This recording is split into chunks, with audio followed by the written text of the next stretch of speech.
சுகாதார சேவைகள் பணிமனையின் கீழுள்ள வைத்தியசாலைகளில் நீண்ட காலமாக நிலவி வந்த ஆக்சிஜன் தட்டுப்பாட்டிற்கு நிரந்தர தீர்வை எட்டும் வகையில் புதிய ஆக்சிஜன் உற்பத்தி நிலையம் ஒன்றை அமைப்பதற்கான துரித நடவடிக்கைகள் ஆரம்பிக்கப்பட்டுள்ளன. தற்போது கல்முனை பிராந்திய வைத்தியசாலைகளுக்கு தேவையான ஆக்சிஜன் சிலிண்டர் அனுராதபுரம் மற்றும் மகாஓயா போன்ற தொலைதூர பிரதேசங்களில் இருந்தே கொண்டுவரப்படுகின்றன.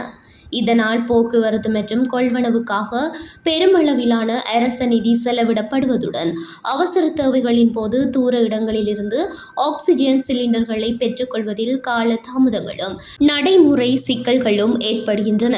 இந்த சவால்களுக்கு முற்றுப்புள்ளி வைக்கும் நோக்கில் பிராந்திய சுகாதார சேவைகள் பணிப்பாளர் வைத்திய கலாநிதி ஷக்கீலா இஸ்ஸதீன் அவர்கள் மேற்கொண்ட தொடர்ச்சியான முயற்சிகளின் விளைவாக கல்முனையில் புதிதாக ஆக்சிஜன் பிளான்ட் ஒன்றினை நிர்மாணிப்பதற்காக PISDG திட்டத்தின் கீழ் சுமார் 140 மில்லியன் ரூபாய் நிதி ஒதுக்கீடு செய்யப்பட்டுள்ளது.